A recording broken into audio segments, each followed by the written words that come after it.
impaled, burned alive, splattered by trains, eaten alive, dragged to hell. You know, just Disney things. Today, we're ranking every single Disney villain fate from least gruesome to most gruesome. Now, before we get into the morbid stuff, we have to discuss the baddies who got off scot-free. First up, we have possibly the only somewhat justifiable villain here, the Hunter from Bambi. We know the legend behind him, with his fatal shot at Bambi's mother haunting multiple generations of kids. However, can we truly label this as evil in the grand sense of the film? He's hunting for food. Although Bambi's loss is tragic, it's understandable how the hunter avoided any trouble in the end. But that can't really be said for the Queen of Hearts. The Queen of Hearts, the roller of heads in Wonderland, strikes fear into all her subjects, who try their best to appease her. When Alice stumbles into Wonderland and crosses paths with the Queen, chaos ensues as the Queen demands Alice's head. However, a single potion reveals the Queen's true colors, reducing her to a mere 2 of diamonds, cowering before Alice's newfound size. Yet, as the potion wears off, so does Alice's advantage, and the Queen returns to her former glory. But alas, it's all just a dream concocted by Alice, leaving the Queen in an unusual predicament.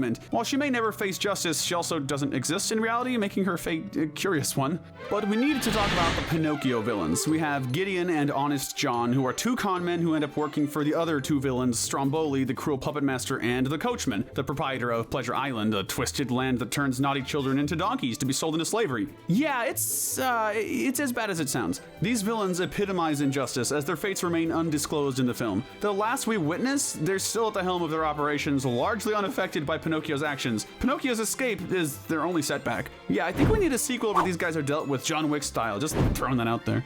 On that note, the Headless Horseman also escapes the long arm of the law. This spectral entity, a figure of local folklore, strikes fear into Ichabod Crane, who initially doubts its existence. However, an encounter with the Horseman sends Ichabod fleeing in terror, seemingly meeting his demise at the hands, or rather the lack thereof, of the Horseman. The crucial word here is seemingly. The film never confirms Ichabod's fate, hinting that he may have found refuge with another family. While this outcome may seem foolish, it remains unconfirmed. Additionally, evidence from the original tale points to Brom Bones as the likely identity behind the Horseman, using the legend to rid himself of Ichabod's meddling. If true, this means the Horseman may merely be a tool of intimidation rather than a murderer. As the last group of villains who escape with no justice, we have Aunt Sarah and Cy and Am. Sarah showers affection solely on her nephew and her kittens, harboring a deep disdain for dogs like Lady. This antipathy provides the mischievous Cy and Am with an opportunity to wreak havoc in the house, framing Lady for their antics and prompting Sarah to cast her out with the muzzle, setting the stage for the events that follow in the movie. While Sarah's concern for the safety of the darling baby is understandable, her actions contribute to Lady's unjust treatment. Despite their mischief, neither Sarah nor the troublesome duo face any consequences and continue to reside in the household, at least in the animated version.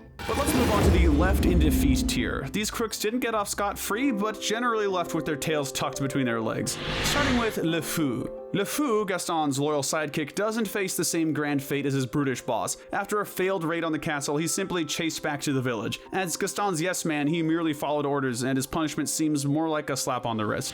Moving on to Madame Mim. Now don't tell me you've never heard of the marvelous Madame Mim. After trapping Arthur in her house, Merlin steps in to challenge her to a wizard duel. Despite her cunning, she ends up catching Merlin's flu, leaving her bedridden with malagolintomentrosis. It's not the most serious fate, just a few weeks of being sick. With proper medication, it's manageable. Merlin, being the gentleman he is, even takes her back to bed. Compared to other villains, she's got it easy. For a truly iconic Disney villain, we have Fantasia's Chernabog. In many ways, he's the big bad of the Disney universe. Chernabog is the dark, demonic figure of Bald Mountain, summoning his forces from the dead to revel in his evil, creating and distorting life just to destroy it, all while his minions cheer him on. However, when the sun rises and a group of singers emerges, singing Ave Maria and waving lanterns, Chernabog retreats into his mountain. He doesn't die, he just sulks back like the world's angstiest teenager dressed in Hot Topic apparel and slams his mountain door shut. It's okay, Chernabog, we've all been there, buddy.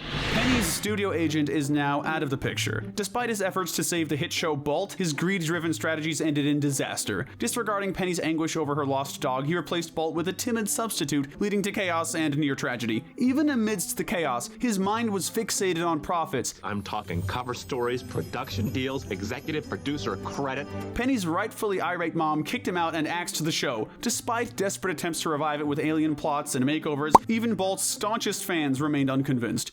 That is totally unrealistic. With the main character gone and Bolt AWOL, the show's fate is sealed. It's a feeble bid to emulate post-movie SpongeBob. Good luck sparking nostalgia in a decade. Edgar Balthazar got a raw deal, no doubt about it. Sure, he's a villain in the classic sense, scheming to inherit Madame Bonfamille's fortune. But let's look at the facts. Madame's leaving her fortune to her cats, creatures who can't even communicate. Cats inherit first. From Edgar's perspective, it's like losing out to a bunch of furballs he's been tending to for ages, so getting shipped off to Timbuktu as punishment seems a bit harsh. Tick-tock, Captain Hook's time is up. This pirate's worst nightmare isn't just a noisy alarm clock, it's Tick-tock, the croc who chomped his hand off courtesy of Peter Pan. Yeah, Peter Pan is usually a good person, but he can also be a bit of a menace at times. Though, when it comes to Hook, trying to recruit kids or have them face death isn't exactly heroic. So no tears shed here for Captain Hook, now stuck dodging that relentless alligator. And if you think that's too easy, just wait to hear about the giant octopus in the sequel. Seems like the high seas aren't so friendly after all. With gators and octopi on his tail, maybe it's time for Hook to consider a career change on dry land. This guy definitely got off easy given everything he did. I mean, he smoked one of his own guys just because he was annoyed with his music. We advise you to be careful with the former royal advisor Yzma. She's even nastier than Kuzco, and that's saying something, even before his whole llama fiasco. What? A llama? He's supposed to be dead! Fired for insubordination, she tries to poison him, then drown him when he's a llama. Enter Kronk, the hero, setting Kuzco free and kickstarting Yzma's spiral. But even before that, Yzma's fate is like a cosmic joke. First, she's stuck as a cat. Then she's forced into Kronk's Squirrel Scouts. Next, she's a rabbit fleeing a condor and its hungry chicks. And the grand finale? Yzma becomes Kronk's secretary. Take a hint, Yzma, from Edgar. Throw in the towel. Pull the lever, Kronk. You're just digging yourself a deeper hole. Onto a classic Disney villain from the golden age of Disney, we confront the despicable Lady Tremaine, Cinderella's wicked stepmother. Before Mother Gothel, she was the original bad adoptive mom, treating poor Cinderella like a servant and doing her best to keep her down. So what's the perfect payback for such a meanie? Well, in the original movie, she pretty much gets away scot-free after losing Cinderella. But apparently she didn't learn her lesson and decided to play the villain again in Cinderella 3. This time she goes all out, stealing the fairy godmother's wand and pulling a switcheroo with Cinderella and Anastasia. Thankfully, thanks to a little help from the good guys, Anastasia rights the wrongs and Lady Tremaine ends up scrubbing floors as a maid for the king. Talk about karma. Wrapping up this section with a twist villain that everybody expects by now, it's Prince Hans. Yep, his villainy isn't exactly a twist anymore, is it? His plan? Marry Anna, dispose of Elsa, and seize power. Classic. But Anna sees through his scheme and delivers a well-deserved punch and ends up behind bars. Unlike most villains, though, he somehow wiggles out of jail, now stuck shoveling horse manure, so yeah, he may have dodged a harsher fate, but he's definitely not living the royal life anymore. Okay, next up is the jailed tier. Jail, prison, a dungeon. These villains are doing hard time. For a good old-fashioned Western villain, we have Alameda Slim. This outlaw had the misfortune of tangling with 3 bovine heroes, Maggie, Grace, and Mrs. Calloway. They put a stop to his schemes of buying Patch of Heaven with dirty money, leading to his arrest by the sheriff. A classic case of justice served. From a thieving cattle rancher to the colony invader, Ratcliffe is next. Ratcliffe, the colonial conqueror with a heart as cold as a winter frost, has a real bone to pick with Native Americans. He's all about snatching up Virginia's shiny treasures, even if it means wiping out folks like Pocahontas. But when John Smith swoops in to save the day, Ratcliffe's crew sees him for the rat he truly is. Given that Ratcliffe is going to be going in front of the king and queen and his whole crew is vouching against him, we're pretty comfortable saying he's in for a rough time. Next is Zootopia's Dawn Bellwether. The sheep in Secretary's clothing isn't as sweet as she appears. This woolly villain's been pulling the strings, trying to set up poor Nick for a fall. Fear always works.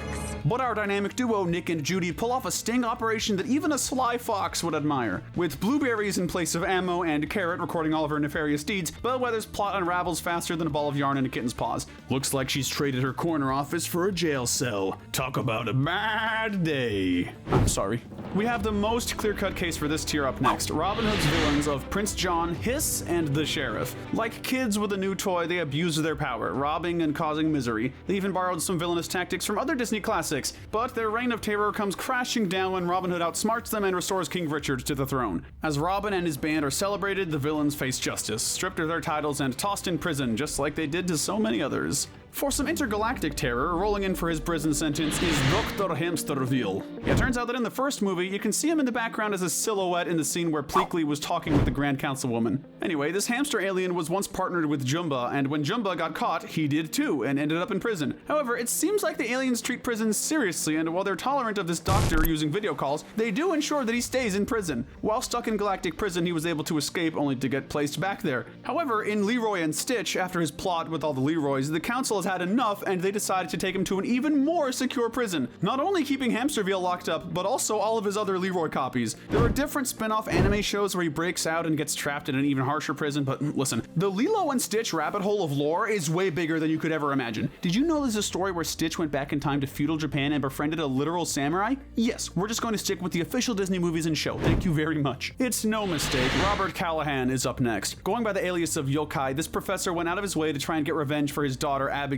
being sent on a mission as a test pilot for teleportation technology and got lost. He faked his death and led to the actual death of Tadashi, Hiro's brother. However, Hiro was not able to only stop him, but managed to save Abigail with Baymax's help. So now Robert has his daughter back, yay! But now is in jail for a massive amount of property damage, among other things, and now everyone, even his daughter, knows how much of a deranged madman he can be. Boo! He's now stuck in solitary confinement in a maximum security prison to serve out the rest of his days without any chance of parole. It's the fact that not only were all of his bridges burned and destroyed without any chance of rebuilding them, but also having him see that his daughter was actually fine and well after all this time, thinking that she was gone from him for good, knowing now he really can't see her again, that really pushes this ranking as more mentally brutal. Our next contender, the bane of Dalmatians worldwide, is none other than Cruella de Vil. Obsessed with making a coat out of 101 spotted pups, she stooped to new lows to fulfill her twisted desires. But when her schemes unraveled, she spiraled into madness, fixating on polka dot paintings and using the dogs as living art. But the real kicker, she ended up in the loony bin, a fate few Disney villains face. Now she's stuck wrestling with her own demons and dodging Dalmatian dreams. Lesson learned, next time stick to cats, Cruella. With that said, it's time to move on to the villains who didn't survive, and we're calling this first fatal category The Fall. The Fall comes with a nice, quick, and dare I say classic death. Falling in next is Percival McLeach. This cruel hunter attempted to lure Cody into the river to be eaten by crocodiles. However, thanks to Joanna's intervention, Percival found himself in the water instead, forced to defend himself against the menacing reptiles. To his credit, he managed to fend them off with his rifle, surviving until they retreated. Realizing too late that the crocodiles were actually afraid of the waterfall, he attempted to swim to safety but tumbled over the edge. Better than being gator food, I suppose. On to Frozen 2's King Runard. Despite dying well before this movie's present day, his actions in the past set forth the plot of the movie. Thanks to the dam he created, he ended up sneakily draining the power of the Northuldras before going for the kill by betraying their leader and starting the war. Of course, he ends up dying during said war, not by any battle wound, but by falling off of a cliff. Next is the villain of The Great Mouse Detective, Ratigan. In a climactic showdown atop the clock tower, Ratigan meets his demise as the bell tolls. Stunned by the ringing, he loses his balance and plunges off, attempting to take Basil with him. However, Basil's quick thinking allows him to utilize Ratigan's own device, ultimately sparing him from the death. In his final moments, Ratigan witnesses his enemy outsmart him once more before meeting his end upon impact with the ground. Nobody falls like Gaston. Well, actually several do, hence this category, but he is up next. In a one-on-one fight against the Beast, things don't go well for Gaston. Pleading for his life, the Beast gives him a chance to crawl back to town to lick his wounds. Gaston initially accepts, but backstabs the Beast last minute. In the ensuing struggle, the Beast, thrashing in agony, causes Gaston to stumble backwards and plunge off the castle, meeting his demise in the moat below. Even if the fall didn't kill him outright, it's reasonable to assume that drowning would be imminent. Originally, there was actually a darker fate planned for him, being torn apart by the wolves the Beast had repelled earlier to save Belle. However, the filmmakers deemed this too grisly even for this movie. Still, if you're unsure about his fate, look at those skulls animated in his eyes. This guy's deader than Simba's dad. Sorry, was that too soon? Lastly, we have our first Lion King villain here, Zira. This lioness wanted to follow in Scar's footsteps and tried to get her pride of lions to go against Simba's at Pride Rock. However, with the love between Kira and Kovu bringing the two groups together, Zira's pride doesn't care for her anti-Pride Rock agenda and leaves for Simba's. Zira tries one last fight to get power back. I'll never let it go. And ends up almost falling, with Nala being there to save her. However, she has other plans, pulling off a move that might earn her Hater of the Year at the Haters Ball. She chooses to plunge into a raging river. Well, the original version was edited to be less suicide-y, but that was the original idea. Pretty dark, so we'll give Zero the most gruesome spot in our fall category. But we're not totally done with the falls. These Disney villains haven't just fallen to their deaths, but had something else happen to them that made these falls all the more painful. We're calling this category the Fall Plus. Starting with Maleficent. With Prince Philip coming to kiss Aurora to wake her up, Maleficent comes out to face him head-on, alongside the powers of hell. However, the magic of the shield and sword granted by the three fairy godmothers proved to be more than enough to help him slay her and her dragon form, slamming his sword of truth right into her chest. However, she goes out trying to fall on top of him and off a cliff. Prince Philip has enough time to dodge, and when all is said and done, the only thing left is the sword of truth on top of a black cloth, which looks like Maleficent's human form if you squint your eyes a bit. From regular fire to hellfire, let's talk about Cloud Frollo. This corrupt keeper of the faith believes it is his God-given right to be the judge, jury, and executioner. I mean, the dude's spitting Bible verse like Jules from Pulp Fiction when he's swinging that sword. He tells Quasimodo he's going to plunge him into hell, to which God responds with, "No, you, lol." Enjoy that lake of fire, man. You definitely deserve it. From the hot heat of a fire to the cold embrace of the unexplored seas, Ursula's crazy sister Morgana is here to sink. Having the title of the crazy one between you and Ursula is pretty wild. After her plan, it's safe to see just why Triton decided that having someone around who wanted to be a better Ursula because of unresolved mommy issues wasn't a wise choice. As such, once he gets his trident back, Triton decides that he has had enough of her and puts all her plans on ice. Literally. She's encased in a giant ice block, only able to move her eyes around as she sinks into the cold depths of the ocean. This one just freaks me out because the depths of the ocean terrify me. Anyone else feel that way? Seriously, Google thalassophobia. No, wait, actually, don't. A tale as old as time, for a death as old as time. The evil queen is here to show everyone how to die as the first Disney villain. We all know this story by now. The vain old queen wanted to be the most beautiful in all the land, so she disguised herself as an old hag and randomly offered Snow White a poison apple through her window. I know what you're thinking. Solid plan. Side note, Snow White, not the brightest Disney princess. I hate to say it, have a little situational awareness. Anyway, the seven dwarves don't take kindly to this. They chase the evil queen towards a cliff where she tries to crush them with a boulder, but a lightning strike startles her, causes the rock platform to break, and makes the old hag fall to her death. And if you're not convinced, that boulder that rolled off probably splattered her corpse entirely. Oh, and those vultures? They 100% ate her corpse.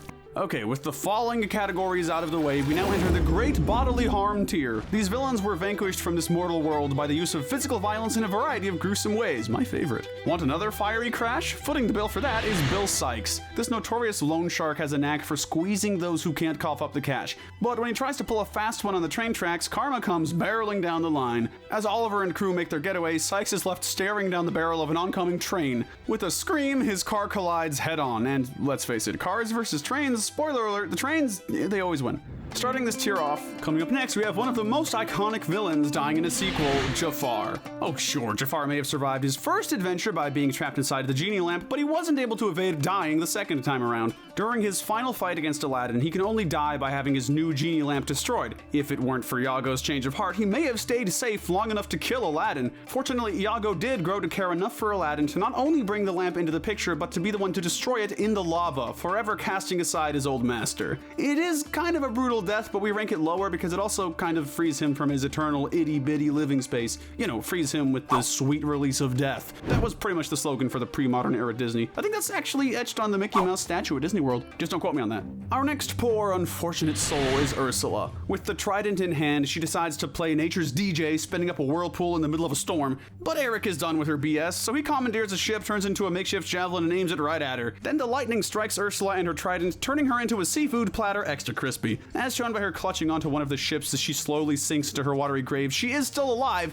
only truly being declared dead after sinking. Okay, we know technically he dies by falling, but Scroop is definitely an exception to the fall rule. Scroop's death is as unique as his name. Plummeting into space isn't exactly a hobby most folks enjoy. His attempt to confront Jim ends in a struggle aboard the ship, with artificial gravity complicating matters. When Jim severs the lifeline, Scroop finds himself adrift in the vastness of space. While breathable, space poses numerous threats: solar radiation, debris, and the ever-present danger of black holes. Scroop's fate seems sealed, reminiscent of Arrow's tragic end. Though not confirmed, the possibility of a similar demise looms. Suffice it to say, space is no place for an exit strategy.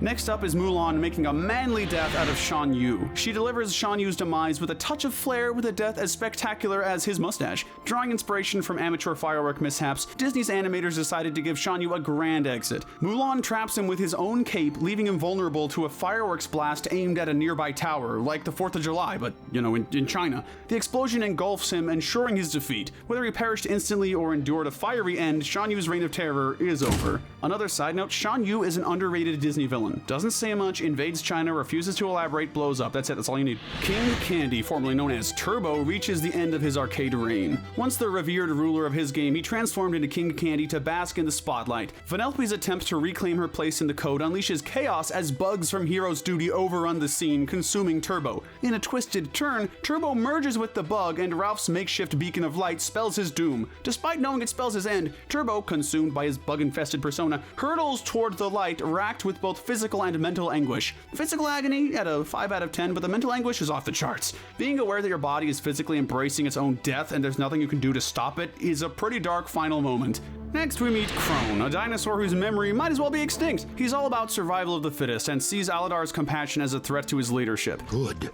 Now, get out of the way. Attempting to abandon Aladar to his fate and strike out on his own, Krone's stubbornness leads him to a rockslide encounter with carnivorous Carnotauruses. Even if he manages to escape being devoured immediately, his fate looks grim. In the brutal world of dinosaurs, his demise is likely inevitable, his remains left to the mercy of scavengers. Up next, Madame Medusa. Now, sure, we don't see her die on screen, but come on, take a look at her crocodiles, Brutus and Nero approaching her. That isn't a pretty picture, and she isn't looking like she'll survive it. She can't even catch up to Penny in the end. Do you really think she can strong-arm her way out of this one? It's poetic justice, really. Abuse your pets, and they'll come back to bite you. To death, maybe. And now, folks, it's time for the grand finale featuring everyone's favorite organ donor, Maestro Forte. When the Beast decides he's had enough of Forte's controlling tunes, he goes full-on keyboard warrior, ripping off the controls and setting Forte free. Forte ends up falling onto the ground, smashing and breaking upon impact, which is basically having his organs and blood spilling out until his entire body explodes. Finally, we have the mortifying murders, the excruciatingly painful, both physically and mentally. These are worst deaths imaginable. Mother knows best, and it just so happens that Mother Gothel knows one of the most dramatic ways to die. Desperate to maintain her control over Rapunzel, Gothel stabs Flynn, only allowing Rapunzel to heal him with the promise of servitude. In a noble act, Flynn cuts Rapunzel's hair, stripping Gothel of her power. Gothel's youth? Gone in a snip? She ages faster than a banana in a heat wave. Weird analogy? I don't know. And she turns into a dust bunny faster than it takes to hit the ground below the tower. Her final moments are filled with fear as she falls to her demise, Thanos style. He may not win the gold medal for most gruesome death, but Saluk's fate is still gold to us. Not podium top 3 level, but more actual gold. As a treasure hunting hothead, he's all about that bling, so naturally he goes for the Midas touch, but uh-oh, classic rookie mistake. He forgets the safe handle and goes straight for the golden handshake. Next thing you know, he's turning into a shiny golden paperweight. His screams are silenced as he becomes a lifeless golden figure, both externally and internally. On the bright side, gold never rusts.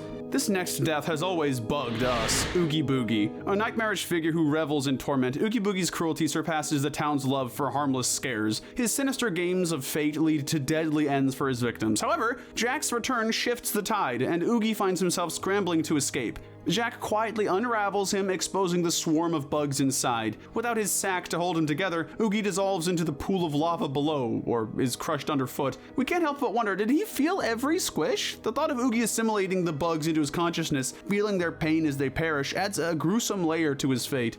Finally, we get to the iconic, treacherous lion, Scar. His scheme to claim Pride Rock crumbles when Simba returns and exposes the truth about Mufasa's death. After losing the battle atop Pride Rock, Scar tries to shift blame onto the hyenas, but his plan backfires. As he falls to the ground, the impact is harsh, but what follows seals his fate. Like Gaston, Scar faces the wrath of the wildlife, this time the hyenas, who attack him, disregarding the flames engulfing them. Scar's demise is a gruesome combination of being eaten alive and cooked alive at the same time. Taking the third most gruesome death is Atlantis' own Lyle Tiberius Rourke. As the villain of this forgotten city, Rourke's greed and hunger for wealth drive him to madness. Viewing his crew as threats, he resorts to eliminating them by any means necessary, including wielding an axe against Milo. Milo, however, turns the tables by using a shard of the Heart of Atlantis against Rourke, transforming him into a crystallized beast vulnerable to shattering. Despite Rourke's animalistic pursuit, Milo outsmarts him, ultimately destroying him with the blades of the blimp. In his final moments, Rourke's body and mind are shattered into thousands thousands of crystallized pieces. That scream he lets out as he realizes his fate is actually bone-chilling. Okay, let's move on to the Horned King, who earns the second most gruesome death. Disney wanted to get darker with this movie, and regardless of the quality, you can see their efforts here, especially in the Horned King. His ambition to raise an evil army from the Black Cauldron leads to his downfall. After Taran was able to kick him back towards the Black Cauldron, the Horned King was caught within its range of power, sucking him in. Despite his trying to escape, he ends up touching the rim of the Black Cauldron and is torn apart by it. His skin is ripped off of himself, with his body soon exploding into flames, ending with him screaming in agony before getting his soul pulled into the Black Cauldron. This might be the darkest death in Disney history, well, other than our final death in this category. We cannot forget about the wildlife hunter Clayton. Yeah, this guy's death was just completely unhinged, especially for a Disney movie, and honestly, we love it. The savage hunter he is, Clayton stops at nothing to get his prey, and Tarzan is now in his crossfire. Chasing after him, he climbs his way up to the top of the trees to try and get him. However, during the chase, Clayton gets ensnared by some vines, so he starts hacking away at them to get free. The problem is that he never cuts the vine around his neck. As he keeps cutting vine after vine, the vine on his neck tightens up more and more. Tarzan tries to save him, but after one vine cut too many, he's sent plummeting down to the ground. The vine around his neck tightens as he falls, and before he can make it to the ground, snap. In case you need a clearer picture, the lightning in the background is more than happy to show the shadow of Clayton's fate, leaving us with arguably the darkest show in Disney animation history. Is it the most painful way to go? Maybe not, but come on, that imagery is the textbook definition of gruesome. But did you think we were done here? Oh, no, it gets worse. We have one last category today. These fates don't result in fatalities because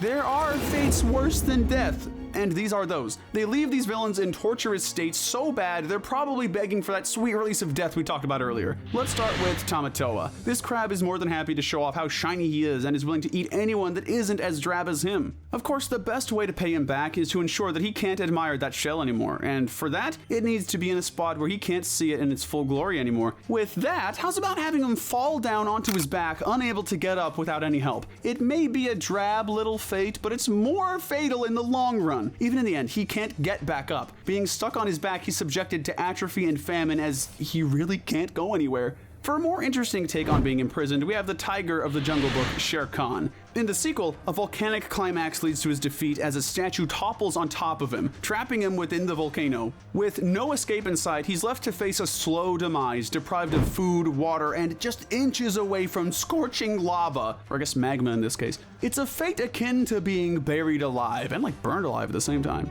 Moving on to the not-so-magnificent Magnifico. King Magnifico is a good guy who wants to keep the peace of Rosas, at least until he gets a taste of dark magic by corrupting wishes for his own power, gets addicted, and uses them to get more powerful. So yeah, he corrupts wishes for power, becomes addicted, and gets more powerful, but surprise, surprise, when everyone teams up to take him down, he's left playing Mirror Mirror on the dungeon wall. Despite the lack of resemblance, it's clear he's bound to become the magic mirror of Snow White. The movie could have explained this transformation better, or, could have been good, but being stuck in a mirror? That's hardly a pleasant fate. Worse than any prison cell with no access to food, water, nor Wi-Fi. It's quite the fall from grace for a ruler. The silver medal for most gruesome Disney villain fate has to go to Hades. As the god of death with a penchant for destruction, Hades has amassed his fair share of enemies. His sinister plot to bring Olympus to its knees finds him facing off against Hercules. When Hercules proves himself worthy of godhood by rescuing Meg's soul, he also returns the favor by hurling Hades into the river Styx. Surrounded by vengeful souls, Hades is dragged deeper into the abyss where escape seems impossible. These souls are all likely jumping at the chance to take their revenge on Mr. Hades, so this is likely a police officer goes to prison type of situation, mixed with a little fact that this is basically literal hell. For all we know, this is an eternal fate of torment, which we imagine is constant terror with a little bit of James Woods' wit and humor mixed in from time to time. But what would be worse than that? Well, we're going to give the gold medal for most gruesome Disney villain fate to Dr. Facilier, being dragged down to hell. Yeah, it's not a hot take to say that the other side is probably hell. After his talisman is destroyed, his shadowy allies whisk him away to their domain against his will. Despite his struggles, he's pulled into an open tiki mouth, sealed inside as a tombstone marks his screaming face. While he technically survives, his torment is far from over. Condemned to suffer at the hands of his otherworldly associates, his punishment promises to be endless and excruciating. We have to rank Dr. Facilier's death as the most gruesome fate mainly because not only is it terrifying and eternal, but it's also facilitated by Facilier's friends from the other side, who just seem to be downright nefarious. And let's be real, watching a villain get dragged kicking and screaming to hell is probably the most hardcore Disney moment we can think of.